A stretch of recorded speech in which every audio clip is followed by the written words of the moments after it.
Going to start looking at some articles here, and I have to share with you, this was very interesting for me to do because, as I think I've shown you guys before, my dissertation, Phonology in Word Recognition, was actually on reading.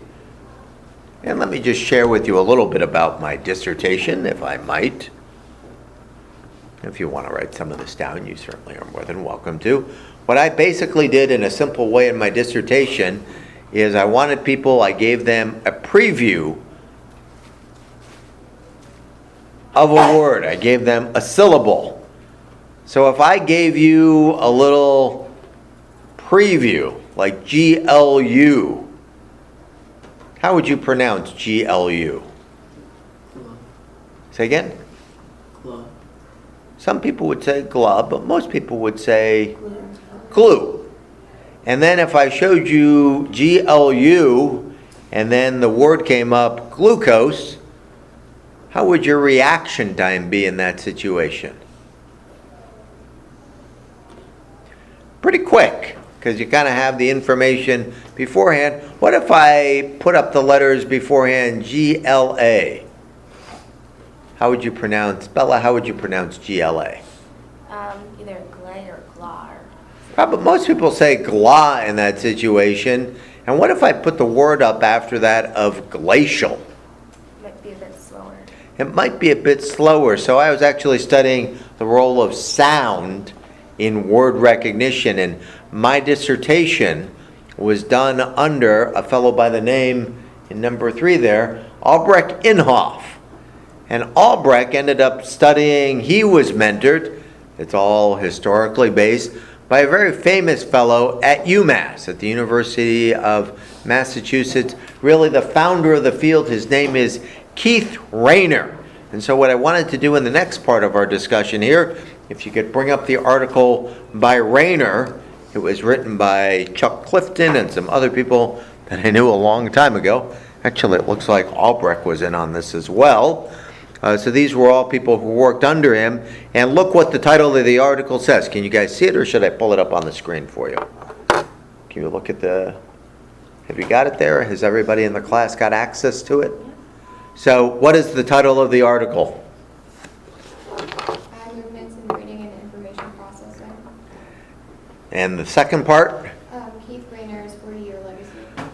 Keith Rayner is the guy who started all of this at UMass a long time ago, and what I wanted to do with you was kind of go through some parts of this article that kind of give you, he was really the one to discover a lot of this information. A professor trains people, they go on and do more things. Rayner trained Inhofe, I ended up working under Inhofe, but then I went into a different field, and that happens to people. But I wanted to highlight a few pages from this. So let's take a little look at the abstract here. So let me give you maybe 2 minutes to kind of read the abstract and see if you can figure out some heads and tails about the abstract. Let me hit pause here. So 2 minutes to read that. Okay, so as you read the abstract, can anybody share any thoughts in terms of what was going on in this particular situation? What are they going to do in this article, basically?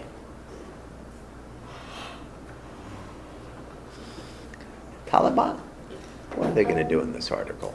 They're basically going to summarize all of his work and basically everything that he's come.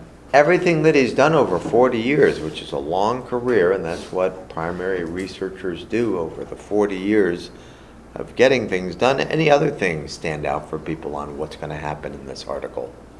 It's not like a research study, is it? It's really all the things that he has contributed. Any other thoughts or ideas from this? Kate, Bella, any thoughts from you about what's going to happen here? And Well, in addition to kind of talking about what he has done, they're also going to talk about what is he doing right now and what's his future plans. yeah, and I would actually point your attention, point to it on the screen here, those that know, the sentence that starts,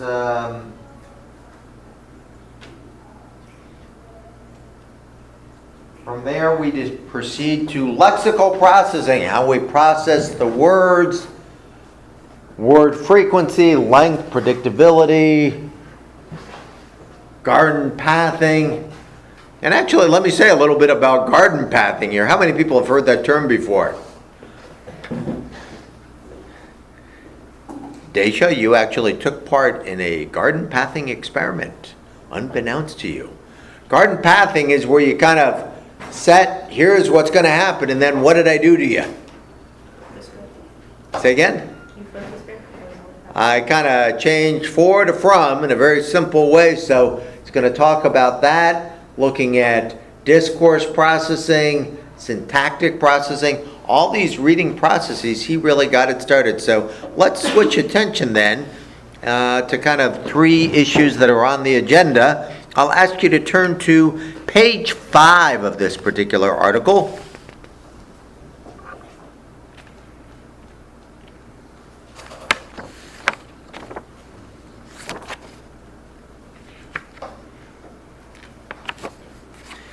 The big three, do you see that on page 5? The big three. So the first sentence is really kind of the key sentence that I wanted to not spend a whole lot of time on, but some time on. 3 properties of a word strongly influence how it can be processed, how it can be lexically processed. Its frequency. Help me out. What does that mean? Its frequency. How often it's used. How often it is used, and have we already shown some studies on that? Yes. High frequency words in terms of saccades and fixation times. I don't think I said fixation times. What will happen with fixation times on high frequency words? Kate, what will happen for high frequency words for fixation times? It will take you a shorter amount of time. A shorter amount of time for high frequency words. So he looked at that. He was able to look at that in eye tracking studies, watching people and their movements and how long they spent on a particular thing. He also looked at the length of the word. What do you think would happen with word length? Lily, if I showed you a word like day versus a word like encyclopedia. Second one's going to take a lot longer. So the fixation time on a longer word is going to make you stare at it for a longer period of time. He did research to show that. And predictability and context. I go back to Daisha here again. Predictability and context. If words are very predictable in context, how should it work? Should be a lot quicker. If I actually hadn't had the typo, what should have happened here? If I actually had the word for here? Quicker, but it was actually kind of a setup. It was a high frequency word that you kind of just syntactically ignore because it's not really important, and kind of top down fill it in. So he was the one that kind of come up with this. Let me move on to the other part of page 5, the idea of lexical ambiguity, and share with you a little bit about that. Lexical ambiguity. If I said the sentence to you, the following sentence, I went outside and I decided to sit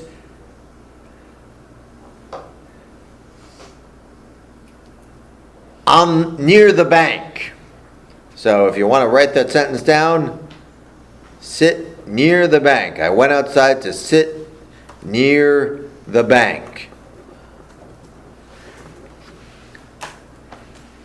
Tell me what you think that means. Where am I sitting?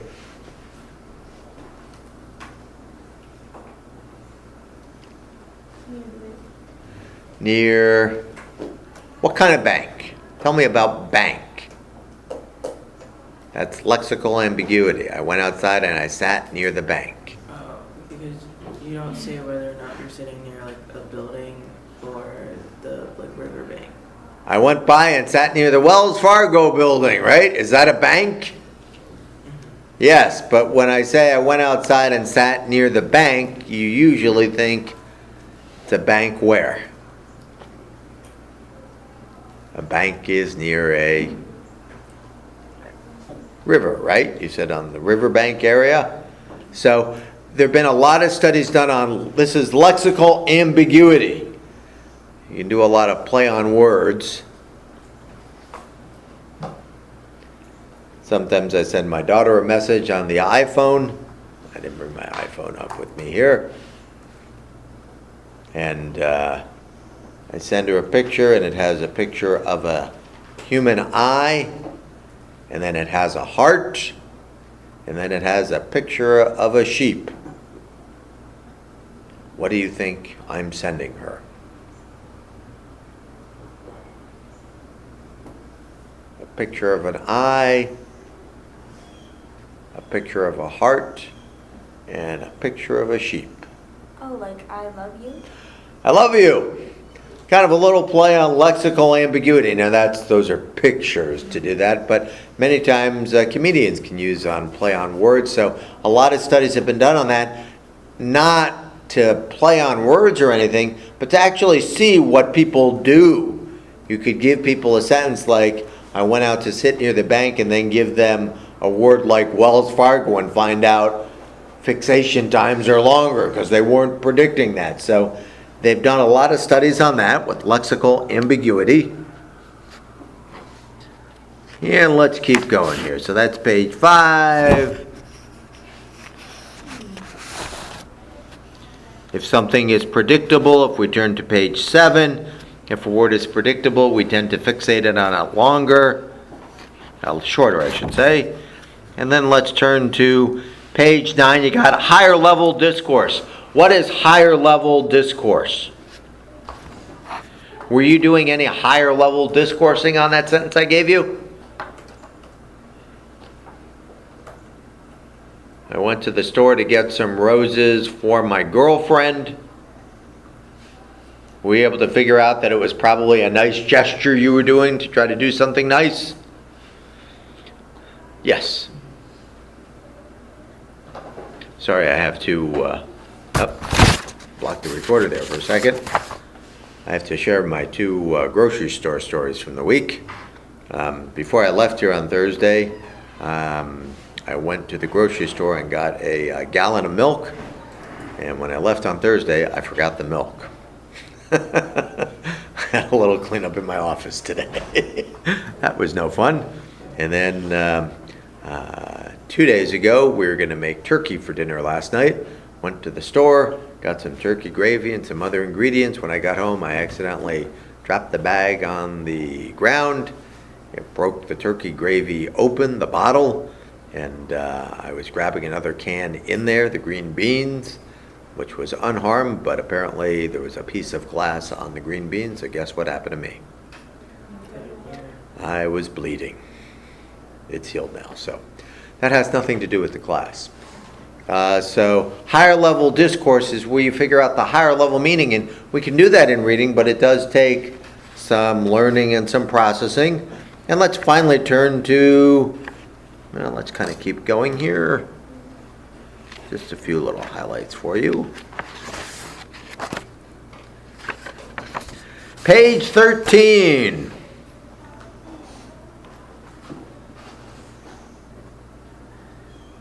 So page 13 kind of has a model on it on how eye movements are controlled during reading.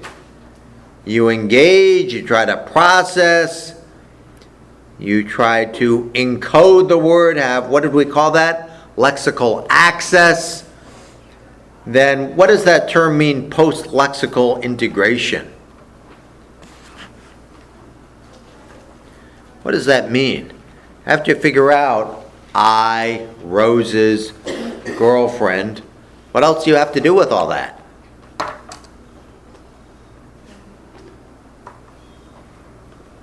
What do you have to do with all that? Is it kind of, sorry. No, you're good. Is it kind of like blending words together, like taking all the words that you know and making sense of them? Yeah, okay, here's what this means, the comprehension part. This is pretty simple in spoken language, but in reading, it's definitely a learned behavior. You got to learn how to do that. And some people have a difficult time with that processing. So that's kind of the main part. Let me see if there's anything else in the article here. Oh, that'll kind of cover the Rayner article. We don't need to go into morbid details there. Comments or questions about that? So you should know Rayner's legacy and kind of some of the big three ideas and some of the things going on here. Any comments or questions about this one? Let's see what we're at for the time frame here. About 15 minutes.